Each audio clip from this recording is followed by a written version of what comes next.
surtout, je pense que, encore une fois, le journalisme musical, c'est pas qu'il est responsable du tout, hein, mais c'est quelque chose où ça aurait pu jouer s'il y avait des porte-voix pour mettre en valeur l'engagement et pour mieux parler de musique, en fait, et mieux parler du rap, pour dire, bah, en fait, c'est pas juste ce mec-là, il est chiant, il parle de politique, il parle de trucs, et celui-là, c'est le phénomène du moment. Il a voulu se mettre dans un truc un peu intelligent, conscient, politique, tout ça, qui, moi, En me fait, plaît pas. c'est.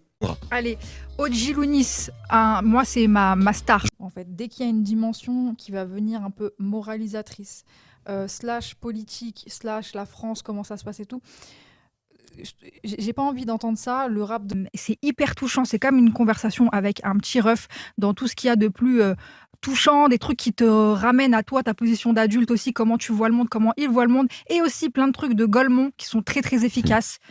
Un super projet, et je mise sur lui. Entendre ça, le rap de grand frère, entre guillemets, moi, ça me... Moi, ça te parlait pas déjà à ce moment-là? Ça me parlait pas. Ça me parlait pas à ce moment-là. Du coup, moi, je l'ai vite associé à ça, Youssoupha, et peut-être que j'ai raté, parce qu'au final, il rappe super bien, tu vois, il rappe bien, C'est ça, hein. mais je l'associe à un côté chiant qui, du coup, me donne pas envie. Demain, il y a un nouveau projet de Youssoupha, bon, je vais pas l'écouter, tu vois.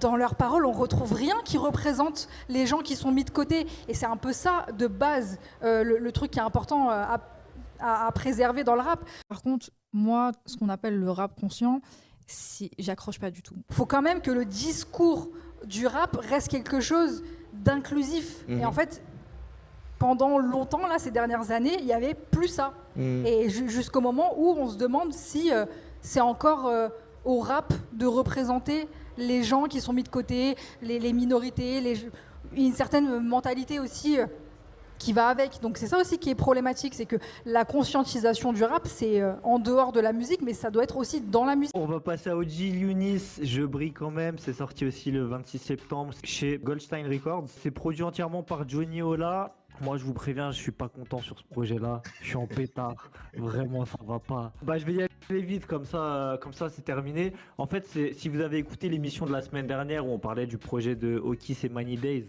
Triple Crème, j'ai exactement les mêmes reproches à faire à ce projet. C'est-à-dire que vos prods drumless, j'en peux plus. On dirait on est dans une bibliothèque, faut pas faire de bruit, faut pas réveiller les voisins. Moi j'écoute du rap, je veux bouger la nuque, je veux que les vitres de ma voiture elles tremblent, je veux que les voisins ils viennent sonner à la maison pour me dire les basses elles sont trop fortes, enculé baisse le son. Franchement non, ça m'énerve. Écoutez les prods de Roro sur Dakuna 2 par exemple. C'est ça que je veux entendre. Vos prods drumless à la con, vraiment, je peux plus. J'écoute ça, je vais m'endormir. Non, je dis non, je refuse. J'ai écouté ce projet. En plus, c'est chiant parce que ça rappe bien. C'est bien écrit. Tu sais, il y a tout ce qu'il faut, exactement comme avec Okis la semaine dernière. Ça rappe bien, t'as tout ce qu'il faut. T'as envie que ça démarre. Et ça démarre jamais. Et non, ça m'énerve. Je vous jure, vraiment, pour de vrai, j'ai écouté ce projet, j'étais énervé de fou malade. Enfin, à vous. Ah ouais, moi, je peux rebondir sur ce que tu dis. Alors, heureusement que ça dure que 17 minutes, parce que je suis d'accord avec toi.